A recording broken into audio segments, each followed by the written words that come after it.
Assalamualaikum warahmatullahi wabarakatuh. Tujuan dari cerita ini adalah untuk memberikan inspirasi dan wawasan, bukan untuk menyinggung, menilai, atau menyudutkan siapapun. Saya berharap kisah ini dapat diambil sebagai pelajaran bersama, tanpa mengurangi esensi dari kejadian yang sebenarnya. Sebelum video ini dilanjutkan, saya mohon keikhlasan teman-teman untuk subscribe dan like. Saya doakan Anda sehat selalu, panjang umur, dan dilancarkan rezekinya. Baiklah, kita mulai saja ceritanya. Mitos Nyi Roro Kidul sebagai penguasa Laut Selatan. Di antara hamparan samudra biru yang membentang luas di selatan Pulau Jawa, tersembunyi sebuah legenda tua yang masih dipercayai hingga kini. Mitos ini bukan sekadar dongeng yang diceritakan turun-temurun, tetapi telah menjadi bagian dari denyut nadi kebudayaan masyarakat pesisir. Mitos tentang Nyi Roro Kidul sebagai penguasa Laut Selatan. Ia bukan sekadar ratu gaib, melainkan figur agung yang dianggap memiliki kuasa atas alam, manusia, dan nasib. Dalam setiap deru ombak dan semilir angin laut, masyarakat pesisir meyakini bahwa Nyi Roro Kidul tengah mengawasi, menjaga, dan terkadang mengambil apa yang menjadi miliknya. 1. Asal-usul legenda. Mitos Nyi Roro Kidul telah menjadi bagian dari tradisi lisan sejak berabad-abad lalu.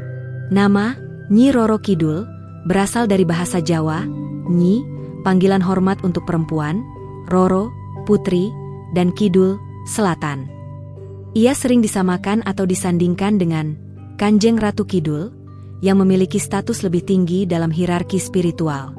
Menurut kepercayaan Jawa, Nyi Roro Kidul adalah ratu dari kerajaan gaib yang terletak di kedalaman Samudra Hindia, yang dikenal sebagai Kerajaan Laut Selatan. Ada berbagai versi tentang asal-usulnya. Dalam versi legenda Keraton Yogyakarta dan Surakarta, Nyi Roro Kidul dikisahkan sebagai seorang putri kerajaan yang dikutuk menjadi makhluk gaib dan akhirnya menjadi penguasa Laut Selatan. Dalam versi lainnya, ia adalah penjelmaan dari Dewi Laut atau makhluk spiritual yang memang diciptakan untuk menjaga Laut Selatan dari gangguan manusia dan makhluk halus lainnya.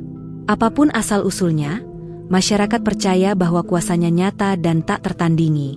Bahkan, dalam struktur spiritual Jawa, Nyi Roro Kidul dipercaya sebagai bagian dari 4 penjuru mata angin yang dijaga oleh sosok gaib besar.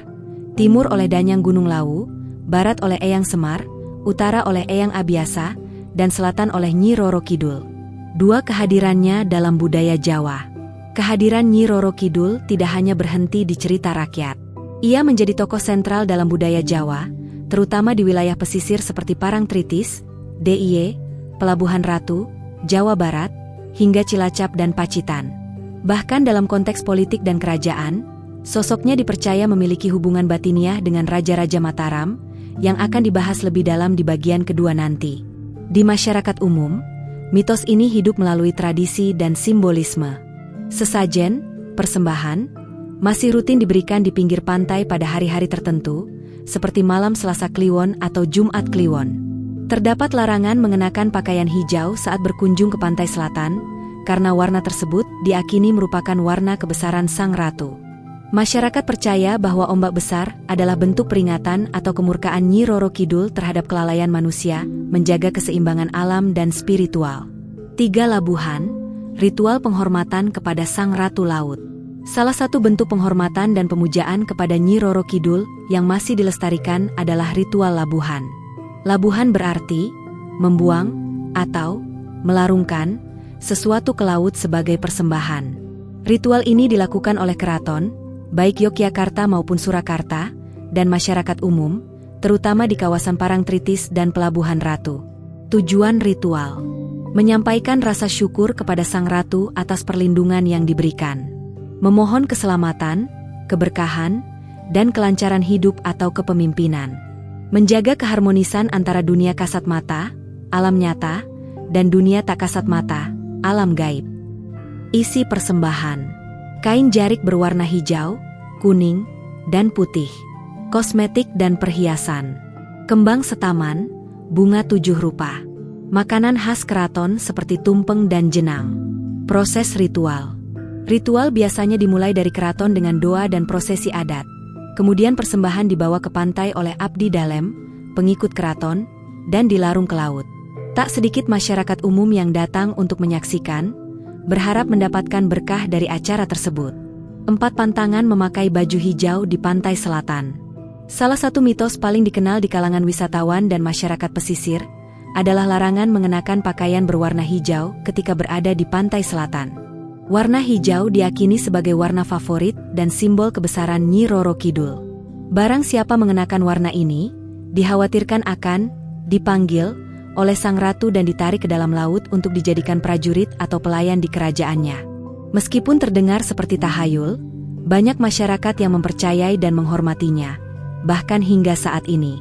Bahkan beberapa penjaga pantai atau juru kunci di Parangtritis akan memperingatkan wisatawan yang mengenakan warna tersebut agar berhati-hati. 5 kejadian-kejadian aneh yang dihubungkan dengan Nyi Roro Kidul. A. Orang hilang di pantai selatan. Sudah banyak kisah tentang orang-orang yang tiba-tiba hilang saat berenang atau bermain di pantai selatan. Yang membuatnya aneh adalah korban hilang tanpa bekas, meskipun pencarian dilakukan berhari-hari. Terkadang, jasad korban muncul beberapa hari kemudian, dalam kondisi utuh tapi berada di tempat yang jauh dari lokasi tenggelam. Dalam beberapa kasus, korban tidak pernah ditemukan selamanya. Masyarakat percaya bahwa mereka yang hilang telah diambil oleh Nyi Roro Kidul, entah karena melanggar pantangan atau karena dipilih. B. Peristiwa tenggelam mendadak. Ada pula kasus-kasus di mana cuaca cerah, ombak tenang, namun seseorang tiba-tiba terseret ombak. Bahkan perenang handal sekalipun tak mampu menyelamatkan diri. Dalam beberapa kejadian, orang yang ikut menolong malah ikut tenggelam. Fenomena ini disebut sebagai ombak penjemput. Cerita dari para saksi kadang menyebut bahwa sebelum kejadian, mereka mencium bau bunga melati yang kuat.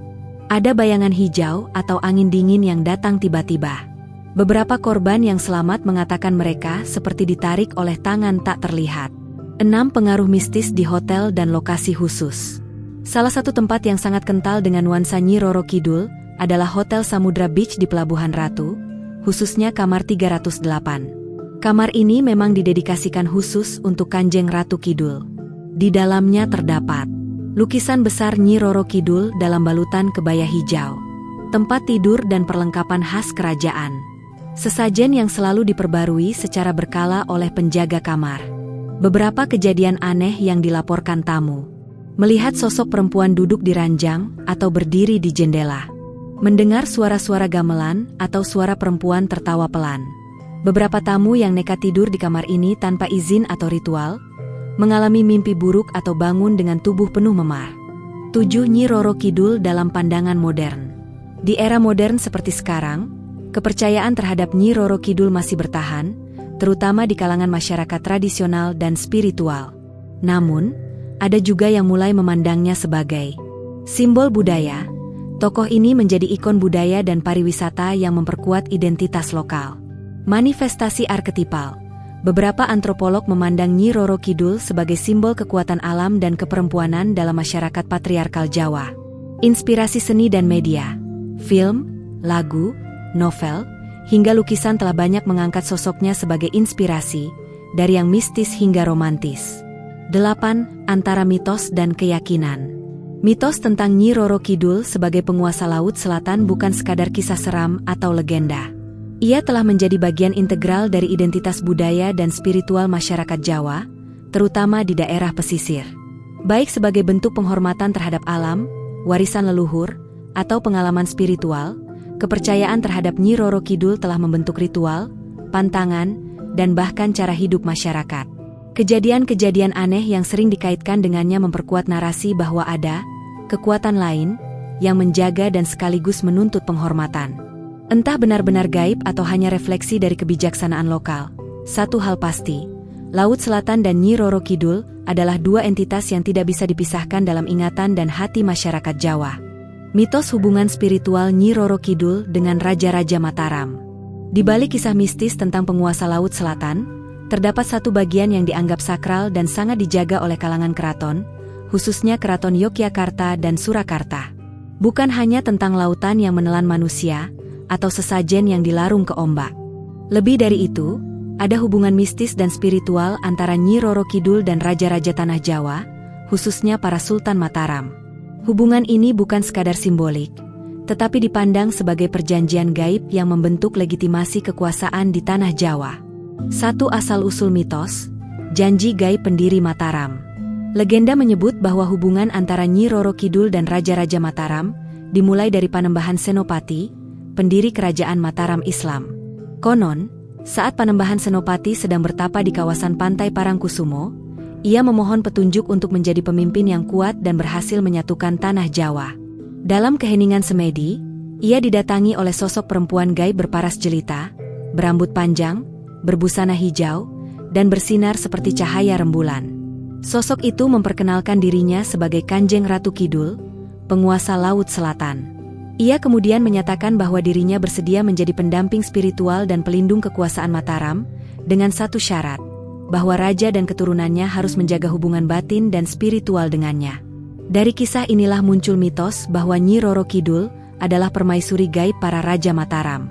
Namun pernikahan itu bukan dalam arti fisik, melainkan sebagai simbol kesetiaan dan ikatan gaib antara dunia manusia dan dunia halus, antara daratan dan lautan, antara raja dan alam semesta.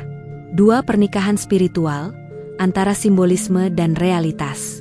Hubungan spiritual ini dikenal dalam istilah Jawa sebagai perkawinan gaib, bukan dalam arti harfiah, melainkan sebagai bentuk pengesahan spiritual yang menyatukan kekuasaan raja dengan restu alam gaib. Makna perkawinan gaib menguatkan legitimasi kekuasaan, raja dianggap mendapat restu dari kekuatan supranatural yang menjaga keseimbangan alam. Mengokohkan posisi spiritual raja sebagai Raja Pinandita, raja sekaligus pemimpin spiritual. Menyimbolkan harmoni antara Laut Selatan dan Tanah Jawa. Setiap Raja Mataram, baik di Kasultanan Yogyakarta maupun Kasunanan Surakarta, diakini menikah secara spiritual dengan Nyi Roro Kidul saat mereka naik tahta. Mitos ini juga menjelaskan mengapa keraton dibangun lurus secara spiritual dengan Laut Selatan, dan terdapat panggung Krapyak hingga Parangkusumo sebagai jalur meditatif raja menuju tempat semedi. 3 jejak mitos dalam tata bangunan keraton. Keyakinan ini bukan sekadar cerita, tetapi diabadikan dalam tata ruang keraton. Misalnya di Yogyakarta, jika dilihat secara spiritual, keraton membentang dalam garis lurus dari Gunung Merapi, utara, simbol dunia atas dan spiritualitas. Keraton Yogyakarta, tengah, pusat kekuasaan dan dunia manusia. Pantai Parangkusumo dan Parangtritis, selatan, gerbang menuju Laut Selatan, tempat kekuasaan Nyi Roro Kidul.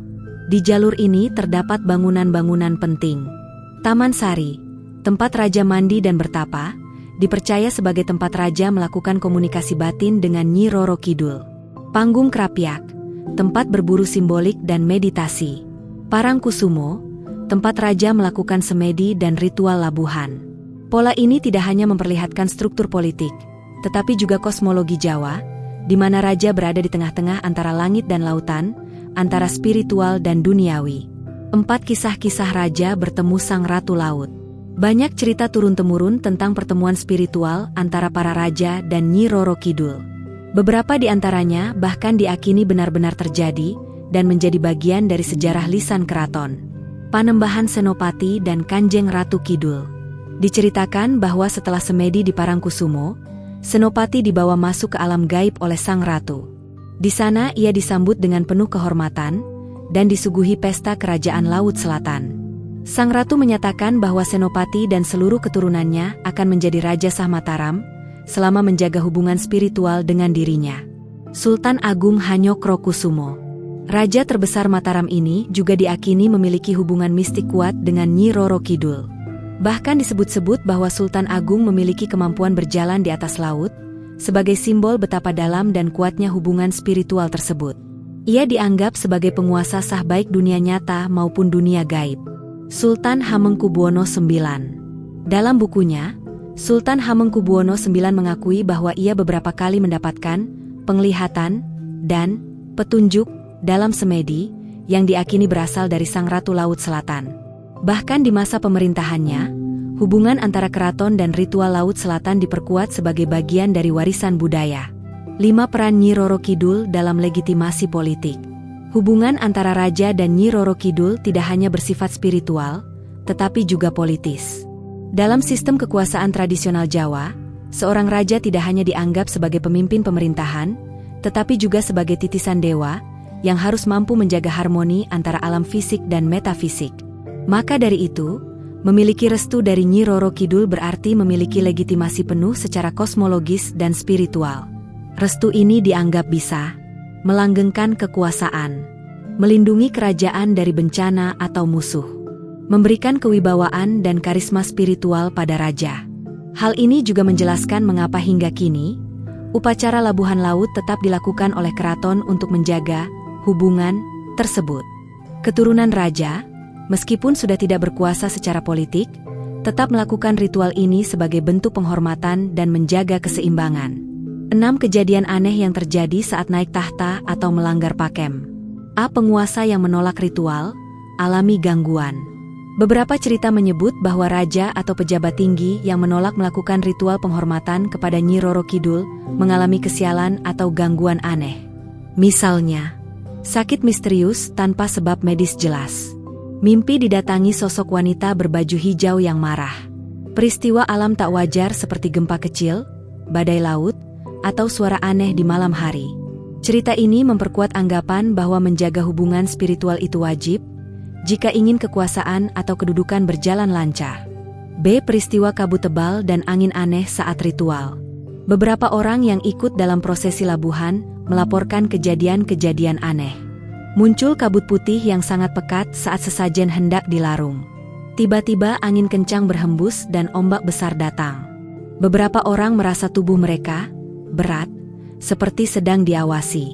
Pengalaman spiritual ini dianggap sebagai tanda kehadiran Sang Ratu, yang menerima atau menolak persembahan yang diberikan. 7. Simbolisme dalam kesusastraan dan wayang. Dalam dunia kesusastraan Jawa, mitos ini banyak dituangkan dalam bentuk serat centini, babat tanah Jawi, cerita Panji, wayang wong dan wayang kulit. Nyi Roro Kidul sering digambarkan sebagai perempuan cantik dengan kekuatan luar biasa, penuh cinta namun bisa sangat murka bila dilanggar. Dalam wayang, ia muncul sebagai penghubung antara raja dan alam gaib, yang bisa memberi kekuatan atau kehancuran, tergantung pada niat sang penguasa. 8 mitos sebagai pilar kosmologi Jawa. Mitos tentang hubungan spiritual Nyi Roro Kidul dengan Raja-Raja Mataram bukan sekadar dongeng. Ia telah membentuk pilar penting dalam kosmologi Jawa, yaitu keyakinan bahwa kekuasaan sejati berasal dari keselarasan antara manusia, alam, dan kekuatan tak terlihat. Tanpa restu dari sang penguasa Laut Selatan, seorang raja hanya pemimpin biasa, bukan penguasa semesta Jawa. Dalam konteks modern, hubungan ini bisa dipandang sebagai metafora dari tanggung jawab kekuasaan, bahwa pemimpin harus menjaga keseimbangan dan tidak serakah. Bahwa ada kekuatan besar yang lebih tinggi, dan pemimpin sejati adalah mereka yang sadar akan batas dirinya. Larangan, pantangan, dan tradisi yang berkaitan dengan Nyi Roro Kidul. Dalam kepercayaan masyarakat Jawa dan sekitarnya, Nyi Roro Kidul bukan hanya dianggap sebagai penguasa Laut Selatan, tetapi juga sebagai sosok gaib yang memiliki aturan dan wilayah kekuasaan yang sangat dihormati. Oleh karena itu, muncul berbagai larangan, pantangan, dan tradisi yang berkembang turun-temurun. Sebagian besar larangan ini berkaitan dengan etika, simbolisme warna, lokasi pantai selatan, serta sikap manusia saat berada di wilayah kekuasaannya. Larangan dan tradisi ini tidak hanya hidup dalam cerita lisan, tetapi juga menjadi aturan tak tertulis yang ditaati secara serius oleh masyarakat, bahkan oleh para wisatawan lokal maupun asing yang berkunjung ke pesisir selatan Pulau Jawa. 1. Larangan mengenakan warna hijau di pantai selatan. Asal-usul pantangan. Larangan mengenakan pakaian berwarna hijau di sekitar pantai selatan, terutama di Parangtritis, Parangkusumo, Pelabuhan Ratu, dan sekitarnya, adalah pantangan paling terkenal.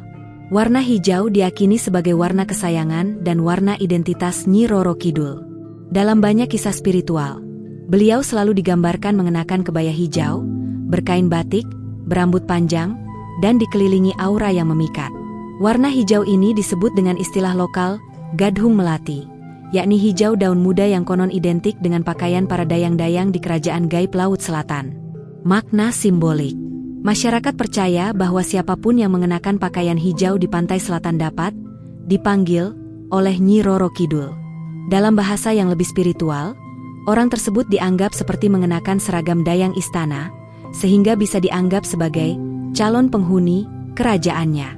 Akibatnya, konon orang-orang yang mengenakan hijau sering terseret ombak secara misterius, bahkan saat cuaca dan ombak terlihat tenang. Dua kejadian-kejadian aneh terkait pakaian hijau. Pantangan ini diperkuat oleh berbagai kesaksian masyarakat dan cerita mistis yang terjadi di sepanjang sejarah pantai selatan Jawa. Beberapa di antaranya menjadi bagian dari legenda lokal.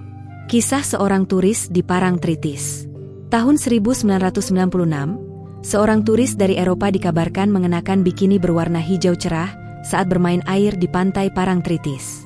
Tanpa peringatan, ombak besar datang dan menyeret tubuhnya ke tengah laut. Pencarian dilakukan selama 3 hari, tetapi jasadnya tidak pernah ditemukan. Warga setempat meyakini bahwa ia diambil oleh Ratu Kidul karena tidak menghormati adat lokal. Anehnya, hari itu langit cerah dan ombak dalam keadaan normal. Seorang anak kecil di Pelabuhan Ratu. Dalam sebuah kejadian tahun 2010, seorang anak kecil berusia 9 tahun mengenakan kaos hijau saat berlibur di Pelabuhan Ratu. Ia tiba-tiba berteriak-teriak ketakutan, mengaku melihat wanita cantik berbaju hijau yang memanggil dari laut. Beberapa menit kemudian, anak itu kejang-kejang dan pingsan tanpa sebab jelas. Setelah dibawa ke toko spiritual, disebutkan bahwa ia disambangi oleh penunggu laut selatan karena menarik perhatian dengan pakaian hijau. 3 tradisi larung sesaji di Laut Selatan. Selain pantangan, masyarakat pesisir selatan juga memiliki tradisi ritual larung sesaji, melarung persembahan ke laut, sebagai bentuk penghormatan dan permohonan keselamatan kepada Nyi Roro Kidul. Tradisi ini masih dilaksanakan secara rutin, terutama oleh masyarakat Yogyakarta, Bantul, Gunung Kidul, Cilacap, dan Sukabumi. Tujuan larung sesaji: memohon keselamatan nelayan dari badai dan ombak besar. Menjaga hubungan baik antara manusia dan penguasa laut. Bentuk penghormatan kepada Nyi Roro Kidul atas berkah hasil laut. Penolak bala dan bencana. Bentuk persembahan. Sesajen biasanya terdiri dari kain hijau, bunga 7 rupa, ubo rampe, sirih, pinang, rokok, kepala kerbau, pada upacara besar, kue tradisional dan makanan khas daerah. Waktu pelaksanaan dilaksanakan pada waktu-waktu tertentu, seperti Malam 1 Suro, Tahun Baru Jawa, Malam Jumat Kliwon, tanggal 1 atau 14 bulan Jawa, hari-hari peringatan khusus dari keraton. 4 tradisi labuhan oleh keraton. Keraton Yogyakarta dan Keraton Surakarta masih melakukan tradisi labuhan, yakni mengirim sesajen dan benda-benda pusaka ke Laut Selatan sebagai bentuk penghormatan kepada Nyi Roro Kidul. Rangkaian upacara labuhan dimulai dari keraton dengan kirap budaya. Para abdi dale membawa sesaji menuju pantai, biasanya Parangkusumo. Doa dan pemujaan dilakukan di depan altar. Sesaji dilabuhkan, dilarung, ke tengah laut. Makna tradisi. Tradisi ini bukan hanya bentuk penghormatan, tapi juga penjaga hubungan spiritual antara raja dan penguasa gaib. Sebagaimana dijelaskan dalam bagian sebelumnya tentang hubungan spiritual Raja Mataram dan Nyi Roro Kidul. Kejadian mistis dalam upacara labuhan. Beberapa orang yang ikut serta dalam ritual labuhan sering mengalami mendadak merinding tanpa sebab, melihat bayangan hijau berjalan di atas air. Perubahan cuaca mendadak, dari cerah menjadi mendung. Sesaji tiba-tiba terangkat dan tenggelam cepat, diyakini sebagai tanda diterima. 5 larangan mengucap sembarangan di pantai selatan. Masyarakat pesisir juga mempercayai bahwa kata-kata kasar, menghina, atau meremehkan Nyi Roro Kidul di wilayah pantai bisa mengundang celaka. Oleh karena itu, pengunjung pantai sering diingatkan untuk tidak berkata sembarangan, tidak bersiul saat malam hari, tidak mengambil batu, pasir, atau air laut sebagai oleh-oleh. Orang yang melanggar larangan ini konon akan diikuti oleh energi dari laut dan bisa mengalami gangguan mimpi buruk, sakit mendadak tanpa sebab, merasa diawasi atau berat saat tidur, kehilangan barang pribadi secara misterius. 6 larangan menangkap hewan atau benda gaib. Pantai selatan diyakini sebagai tempat persinggahan makhluk halus. Beberapa pantai tertentu bahkan dianggap memiliki gerbang ke dunia gaib. Oleh karena itu, muncul pantangan seperti tidak menangkap binatang yang dianggap penjaga, seperti ular laut atau ikan tertentu. Tidak mengambil benda mencurigakan seperti kendi, keris, atau bunga yang muncul dari ombak. Tidak bermain terlalu dekat dengan bebatuan besar, gua, atau karang. Kisah lokal menceritakan bahwa orang yang melanggar aturan ini bisa hilang secara misterius, kerasukan, atau dijemput lewat mimpi. 7 mimpi bertemu Nyi Roro Kidul sebagai pertanda. Dalam tradisi kejawen, mimpi bertemu Nyi Roro Kidul dianggap sebagai pertanda penting.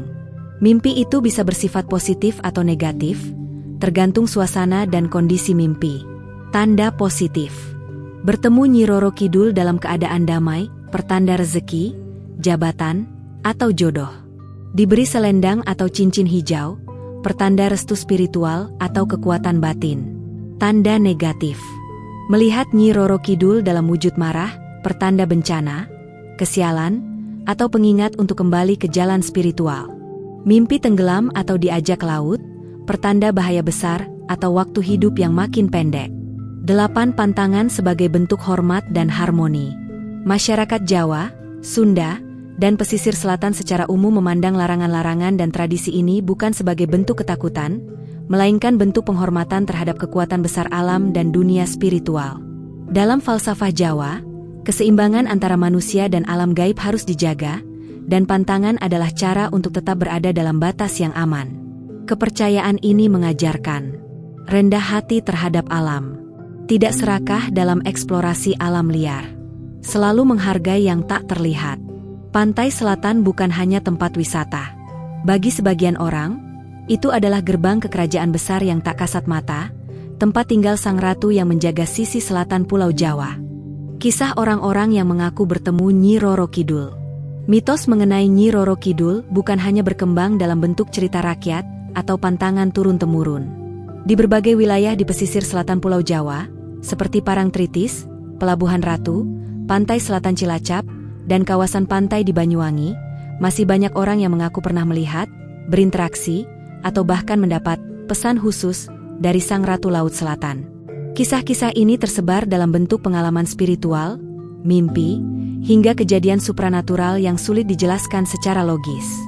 Meski sebagian besar cerita tidak dapat dibuktikan secara ilmiah, kesaksian-kesaksian itu memiliki pola dan elemen mistik yang konsisten, sehingga membentuk keyakinan kuat dalam budaya masyarakat Jawa dan Sunda. Satu kesaksian dari seorang nelayan di Cilacap. Latar belakang. Pak Warno, nama samaran, seorang nelayan tua dari Cilacap, mengaku bahwa pada tahun 1998 ia pernah bertemu dengan sosok perempuan berpakaian hijau saat melaut sendirian pada malam hari. Kala itu, langit mendung dan angin laut berhembus kencang. Namun Warno tetap nekat pergi karena kondisi ekonomi yang mendesak. Pengalaman mistis. Di tengah laut, jaring yang ia tebarkan tiba-tiba terasa sangat berat. Saat ia menariknya, bukan ikan yang tersangkut, melainkan selendang panjang berwarna hijau dengan aroma melati yang sangat kuat. Tak lama kemudian, dari arah gelombang, muncul sosok perempuan cantik dengan kulit pucat dan mata yang memikat, berjalan di atas air.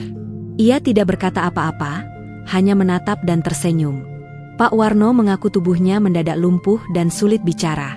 Ia hanya bisa menangis sambil membaca doa. Sosok perempuan itu lalu melayang pelan dan menghilang di balik ombak besar.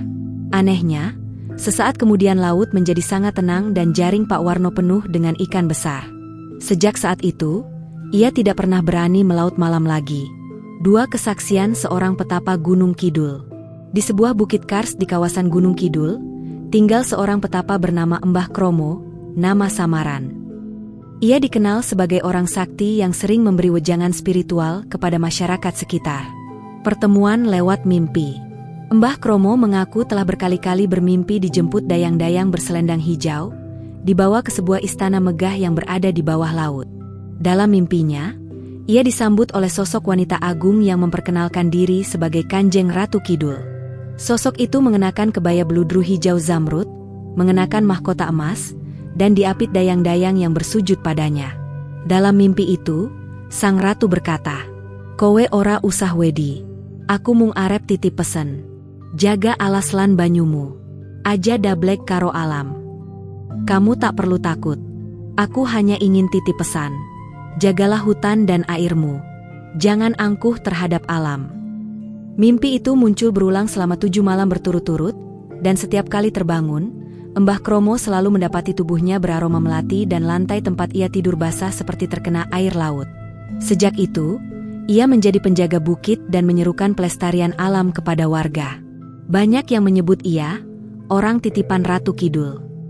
3 pengakuan dari seorang pejabat hotel di Pelabuhan Ratu.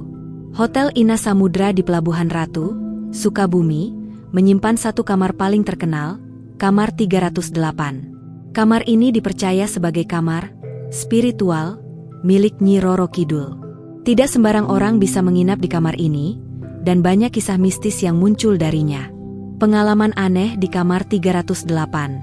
Seorang manajer hotel, identitas dirahasiakan, pernah bercerita bahwa saat ia mengecek kondisi kamar 308 pada malam hari, aroma kembang dan suara gamelan halus terdengar dari dalam kamar, padahal tidak ada tamu yang menginap.